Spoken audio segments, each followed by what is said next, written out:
ये होता देखने को मिलता है कि आप अगर फर्स्ट ईयर में आ रहे हो तो एक साल या दूसरी साल में आप देखोगे कि मेरे को चुनाव लड़ना चाहिए नहीं लड़ना चाहिए, लोगों का संपर्क होना चाहिए नहीं होना चाहिए।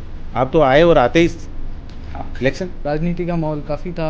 वहाँ पे स्टूडेंट बहुत परेशान लग रहे थे। लोगों ने, उन सारे भाइयों ने अपने पे विश्वास जताया। सब ने बोला भैया आपके साथ हैं, आप तैयारी करो, हम आपको देखना चाहते हैं एज ए रिप्रेजेंटेटिव। आज का इलेक्शन होगा हाँ, उस समय रविंद्र भाटी बैकफुट में आपके साथ रहेंगे। बैक फुट के फ्रंट फुट में रहेंगे। ये भी बोला जाता है कि जातिगत समीकरण है ना, वो चुनाव में देखा जाता है, ऐसे तो नहीं देखने को मिलता है। और वोट बैंक है वो इससे बड़ा प्रभावित होता है। तो आप इस बात में कैसे लेते हैं? एज ए छात्र, छात्र की कोई जाति नहीं होती है। छात्र का कोई कुछ नहीं होता। जाति उन लोगों की होती है। जाति का मैं हमेशा कहता हूँ, जाति हर इंसान को अपनी जाति पे गर्व होना चाहिए, घमंड नहीं होना चाहिए। घमंड जिस दिन आ गया तो आप खत्म हो जाओगे।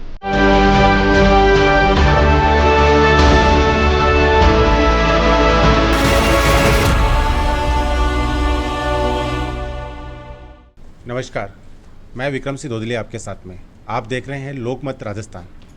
लोकमत राजस्थान का ही एक नया एपिसोड हमने तैयार किया है आप सब लोगों के लिए, जिसका नाम है बोलते युवा। बोलते युवा में हम हर शुक्रवार को आपके साथ में एक नए युवा को इंट्रोड्यूस करेंगे। उसी की कड़ी में आज हम आपके समकक्ष लेके आए हैं लक्ष्य राज सिंह लोहारिया। राजस्थान कॉलेज के प्रेसिडेंट रह चुके हैं। मैन यूनिवर्सिटी में प्रेसिडेंट के लिए अभी तैयारी कर रहे हैं। लक्ष्य राज जी, बहुत बहुत स्वागत है आपका। बहुत बहुत धन्यवाद, आपने बुलाया, बहुत अच्छा लक्ष्य राज जी, सबसे पहला तो ये कि आपका जो पूरा नाम है लक्ष्य राज सिंह लोहारिया, लोहारिया क्या है, कहाँ से है? जी, लोहारिया मेरे गांव का नाम है और इसके पीछे एक कारण है। मैं जब जयपुर आया था तो मेरी सबसे पहले ये सोच थी कि मैं मेरे गांव को साथ लेके चलूं।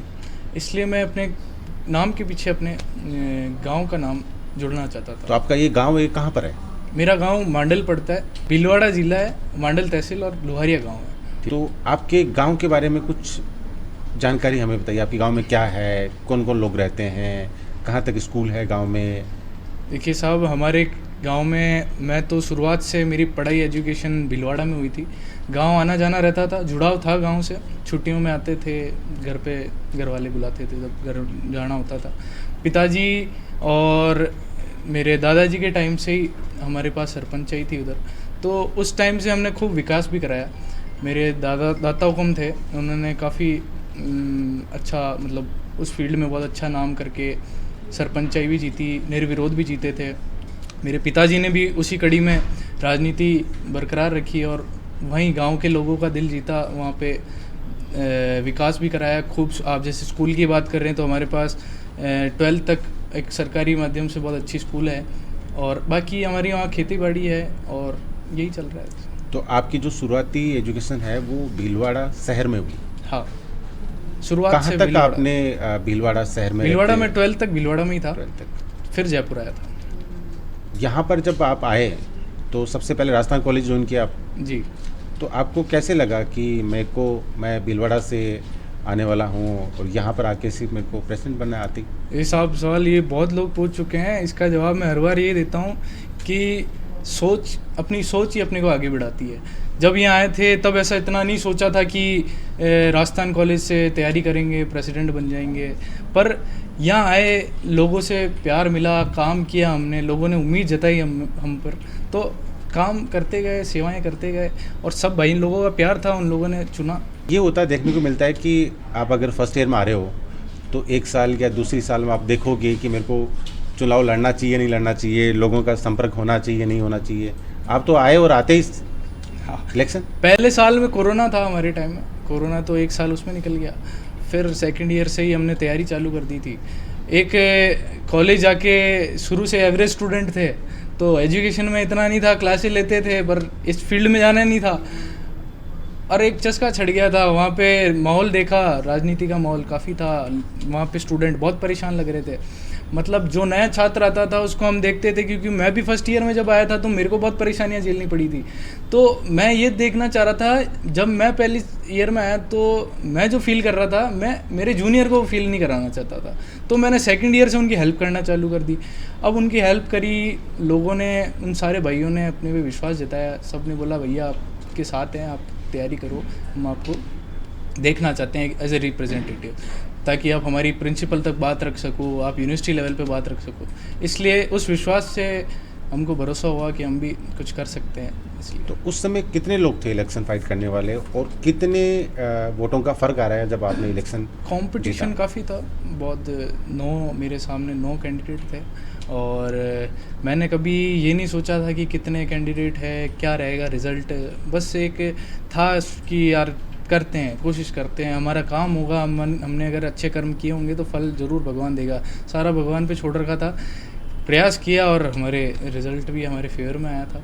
तो अब आप मेन कैंपस में इलेक्शन की तैयारी चल रही है आपकी, और मैं आपका सोशल मीडिया पे देख रहा था, काफ़ी आप एक्टिव रहते हैं। और अब जो आपके सामने जो मुद्दे हैं, जो मेन कैंपस में राजस्थान कॉलेज के मुद्दे थे वो शायद अलग थे, मेन कैंपस के मुद्दे हैं वो अलग हैं। तो आपको वो कौन से मुद्दे हैं जो सबसे पहले आप उनको लेके चल रहे हो कि ये मुद्दे मेरी वजह से सॉर्ट आउट होने चाहिए? मैं नहीं कह सकता कि केवल मैं ही करा सकता हूँ इन मुद्दों को सॉर्ट आउट। मैं इसमें प्रयास कर सकता हूँ, एज मेरे साथी भाई और भी तैयारी कर रहे हैं, वो सब भी इसमें लगे हुए हैं। कॉलेज और यूनिवर्सिटी के मुद्दों में ये फ़र्क है कि कॉलेज एक सीमित एरिया हो गया, कॉलेज का एरिया हो गया। यूनिवर्सिटी में आप 4 कॉलेज आ जाते हैं, महाराजा, महारानी, कॉमर्स, इन सब के मुद्दों का ध्यान रखना पड़ता है। एक मेन कैंपस हो गया, उसके मुद्दों का भी ध्यान रखना पड़ता है। इनमें मेन मुद्दे हमेशा से राजस्थान विश्वविद्यालय को जो छात्रों को, एक आम छात्र को देखने को मिला है, जिसमें सबसे ज़्यादा उनको परेशानी मिली है, एक फैकल्टी की बहुत कमी है। यूनिवर्सिटी में फैकल्टी है तो वो पढ़ाने नहीं आती है, आएगी रजिस्टर पे साइन करके उठ के चली जाएगी। एक यूनिवर्सिटी में साफ़ सफाई नहीं है। एक यहाँ के कर्मचारी है जो यूनिवर्सिटी के स्टूडेंट को बिल्कुल कोऑपरेट नहीं करते। एज ए स्टूडेंट, जैसे एज ए छात्र आप यूनिवर्सिटी में एंटर करते हो तो आप एडमिशन लेने के लिए आप सबसे पहली चीज़ ये देखोगे कि यूनिवर्सिटी का माहौल कैसा है। एक एज ए पेरेंट आप किसी बच्चे को आपके साथ ले जाओगे, ले तेरा एडमिशन कराता हूँ, तो आप पहली चीज़ ये नोटिस करेंगे कि चल तेरे को यूनिवर्सिटी दिखा के तो लाएं, तेरा मन है कि नहीं।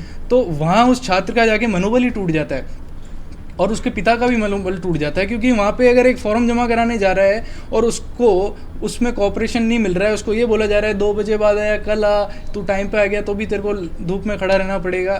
तो आप उधर के माहौल को देखते ही एक छात्र वहाँ से चले जाता है, एक उम्मीद तोड़ के चले जाता है कि अगर मेरा 3 साल अगर यहाँ निकलने वाले हैं तो मैं इस माहौल में रहूँगा तो मैं आगे अपनी ज़िंदगी में क्या करूँगा। तो मेरा तो बस यही मानना है, मैं अगर वहाँ हूँ, विश्वविद्यालय में तैयारी कर रहा हूँ, तो एक आम छात्र और एक आम छात्र के साथ उसका पिताजी या उसकी माताजी आते हैं तो उनको एक अच्छी व्यवस्था मिले। एक as a university, Rajasthan university Rajasthan की सबसे बड़ी यूनिवर्सिटी है और इसका बहुत ऊंचा लेवल पे नाम है। तो एक वो जो धारणा लेके आते हैं उनको उसमें कमी ना लगे, उनको ये लगना चाहिए कि राजस्थान यूनिवर्सिटी में आके हमने कोई गलती नहीं की है। उनका स्टाफ अच्छा मिलना चाहिए, उनके एजुकेशन में उनको हेल्प मिलनी चाहिए, उनको अच्छी करियर गाइडेंस मिलनी चाहिए। तो इन चीज़ों की ये कमियां हैं यूनिवर्सिटी को, इनको पूरी करनी चाहिए। तो ये जो मुद्दे आपने बताया, कैंपस बहुत बड़ा बना हुआ है, नो डाउट कि राजस्थान की सबसे बड़ी यूनिवर्सिटी में एक आती है, और यहाँ से निकलने वाले लोग एक्टिव राजनीति में पता नहीं कहाँ लोग हैं। जी बिल्कुल। तो इस कड़ी को जोड़ते हुए आपने जो अभी मुद्दे बताए कि ये मुद्दे हैं, तो क्या सच में मुद्दे हैं क्या ये, या फिर ये बातों में मुद्दे हैं? नहीं सर, मैं तो कहता हूँ मेरे साथ चलो, अभी बता देता हूँ मैं आपको मुद्दे कितने हैं। आपको वाइस चांसलर को अगर अपन कोई क्वेश्चन करते हैं, उनके पास जवाब नहीं है। इसीलिए जब भी कोई प्रोटेस्ट होता है, जब भी हम हमारे छात्रों के साथ मांग रखने जाते हैं तो उनके द्वार बंद रहते हैं। हम उनको सूचना मिल जाती है कि लक्ष्य राज आ रहा है या कोई दूसरा नेता आ रहा है या कोई बात रखने आ रहा है, तो उनके द्वार बंद हो जाते हैं। उनके द्वार बंद होते हैं और वो पुलिस की 2 गाड़ियाँ वहाँ खड़ी हो जाती है, डंडे बरसाती है छात्रों पे। जबकि एज ए छात्र यूनिवर्सिटी में पुलिस का कोई रोल नहीं है, छात्रों का रोल है। जब तक उनकी हक है उनको कोई हटा नहीं सकता। पर वाइस चांसलर के पास आप बोल रहे हो मुद्दे सच में नहीं है। हमारा क्वेश्चन यही है कि अगर मुद्दे नहीं है तो आप हमारी बात की सुन क्यों नहीं रहे हो? बिल्कुल सुननी चाहिए। वो 4 दीवारों के पीछे बैठे रहते हैं। आज तक नई वाइस चांसलर बनी है, उनकी शक्ल मैंने 2 बार देखी है। जब पहली बार मैं बुके देने गया था उनको कि बधाई मैडम, उस टाइम तो बहुत अच्छा ग्रीट कर रही थी, अरे आओ बेटा आओ तुम्हारे अब देखो यूनिवर्सिटी के ये हाल बदल देंगे। अब हमको दिख रहे हैं क्या हाल हो गए इनके, अब हम उससे मिले भी नहीं है दूसरी तो बार। उनके आने के बाद में यूनिवर्सिटी की काया पलट हुई या नहीं हुई? काया उल्टी पलटी है, कोई उल्टी अच्छी पलटी। नहीं हुई है। काया बहुत अच्छी पलटी, उन्होंने बोला था पलटाऊंगी, उन्होंने दूसरे सेंस में पलटा दी है। अब आप चेकिंग करने आती हैं दिल्ली से कोई कमेटी, तो उस चक्कर में इन्होंने यूनिवर्सिटी को ऊपर ऊपर से रंग पोत दिए, बस रोडों की नई कारियाँ तो नहीं लगाई है, बस केवल पेंट करके छोड़ दिया है, वाइट पेंट लगा दिया है। वो बोर्ड खाली होते हैं उन पे पेंटिंग करके दे दी। इन पेंटिंगों से क्या होगा, जब अंदर से यूनिवर्सिटी खोखली है, जब एक छात्र वहाँ पढ़ने जा रहा है उसका करियर खराब हो रहा है, तो इन पेंटिंग से क्या होगा? ये ड्राइंग की यूनिवर्सिटी तो है नहीं जो आप पेंटिंग करके उसको सुधार के सुंदर बनाना चाहते हो। तो ये सारी चीज़ें ऊपर से दिख रही है, मुद्दे सच में हैं, और इन मुद्दों की सुनवाई अगर अच्छे तरीके से कोई वाइस चांसलर करता है तो यूनिवर्सिटी का बहुत अच्छा सुधार हो सकता है। पिछले दिनों में कुछ बातें निकल के आई रही थी यूनिवर्सिटी से कि भी हॉस्टल की व्यवस्थाएं बड़ी ख़राब चल रही हैं इन दिनों, खाने को लेकर समस्या हो रही थी, रूम को लेकर समस्या हो रही थी। इस समस्या को आप कैसे देखते हैं? देखिए, मैं खुद हॉस्टल से, यूनिवर्सिटी के ही हॉस्टल से पास आउट हूँ। मैंने 3 साल हॉस्टल में निकाले हैं, और उस हॉस्टल में हमने कई बार मांगे भी की हैं। हॉस्टल की रोडों, हमारे हॉस्टल के अंदर कच्चा रोड, उसके बाद वहाँ की कमरों की। आपका कौन सा हॉस्टल था? विवेकानंद हॉस्टल से मैं पास आउट हूँ, और बहुत ही अच्छे वहाँ पे एडमिशन होते हैं। वहाँ एडमिशन 95 से ऊपर होते नहीं है। मेरा स्पोर्ट्स कोटा में हो गया था, तो मेरे को एक सौभाग्य मिला कि मैं उस हॉस्टल के अंदर रहा, और मैंने काफ़ी कुछ चीज़ें सीखी, और वो चीज़ें यूनिवर्सिटी की वजह से नहीं सीखी, वहाँ के जो हम छात्र थे हम लोगों ने सीखी, वहाँ पर हम लोगों ने वहाँ जीना सीखा है। पर वहाँ की जो कंडीशन मैं आपको बता दूँ, वहाँ की दीवारें देख लो, उन पे पेंट नहीं है। आप वहाँ के गेट देख लो, उनमें कुंडियाँ नहीं है। वहाँ के पंखे मुड़े हुए हैं। तो आप उन चीज़ों पे सुधार नहीं कर सकते जो रोज़मर्रा की ज़रूरतें हैं एक छात्र की, उसकी आप पूर्ति नहीं कर पा रहे हो, तो आप क्या करोगे? आपके वाइस चांसलर के ऑफिस को देखो, आप डबल डक्टिंग AC लगे हुए हैं। तो यही चीज़ें हैं, ये खुद मस्त रहना चाहते हैं, छात्रों को कुछ नहीं देना है। तो आजकल क्या है कि आप पिछले कुछ दिनों में से जो अलग अलग जो सोशल मीडिया बहुत फेमस जो लोग हैं और जो फेमस जो नेता हैं, जैसे कि रविंद्र भाटी हैं, हाँ। उनके साथ में आपकी पिक्चरें काफ़ी आ रही हैं, आप बड़े उनके साथ भाई रैलियों हैं में जा रहे हाँ। हैं। कैसा संबंध है आपका रविंद्र भाटी के साथ? मेरे बड़े भाई मानता हूँ मैं उनको, और राजनीतिक रूप से मैं उनसे कई चीज़ें सीखता हूँ। रविंद्र सिंह भाटी युवाओं को आगे बढ़ाने वाला एक लीडर है। हमने उनको यूनिवर्सिटी टाइम से फॉलो कर रखा है। मतलब जब उनको देखता हूँ, एक जोश आता है, एक ऊर्जा पैदा होती है कि एक अपनी हक की लड़ाई हम भी लड़ सकते हैं। क्यों हम एक आम छात्र जो जिनके पिताजी टीचर थे वो यूनिवर्सिटी प्रेसिडेंट बन सकते हैं, वो MLA चुनाव लड़ सकते हैं, तो वो ऐसे ही नहीं लड़े हैं। वो उनके अंदर कोई क्वालिटी थी, कोई काबिलियत थी, कोई अपने हकों के लिए लड़ाई लड़ने की पावर थी, तब उन्होंने किया ये, और तब उनके साथ युवा लगे। तो ये चीज़ हम उनसे सीख सकते हैं।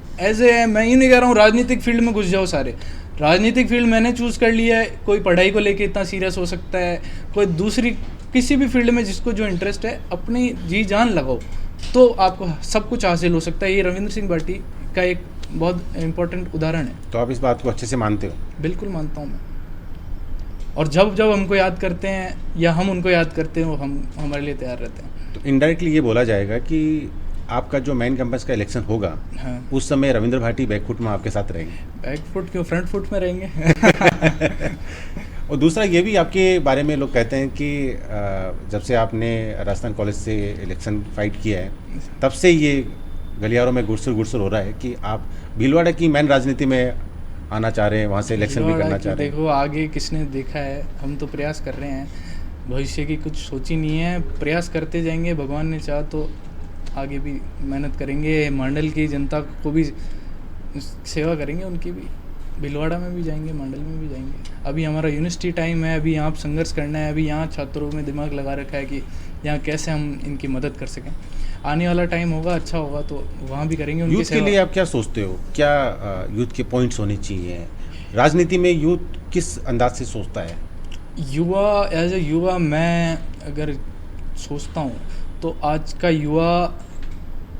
के युवाओं को मैं ये कहना चाहता हूँ कि आप, जैसे मैंने अभी बोला, आप जिस फील्ड में हो आप अपनी जी जान लगा दो, क्योंकि ये जो समय है जिस उम्र में अपन दौड़ भाग कर रहे हैं ये समय वापस नहीं आएगा, ना इसके बाद अपने पास कोई एनर्जी बची रहेगी। इस समय में दौड़ भाग कर लोगे तो आप अपना जीवन संवार लोगे, और अभी आपने बैठ लिए, थक गए, सो गए कि बाद में देखेंगे तो आपकी पूरी ज़िंदगी निकल जाएगी और कुछ नहीं हो पाएगा। क्योंकि ये सबसे उम्र की तेज़ी है, इसी टाइम आप अपनी जोश और उमंग को बरकरार रख सकते हो।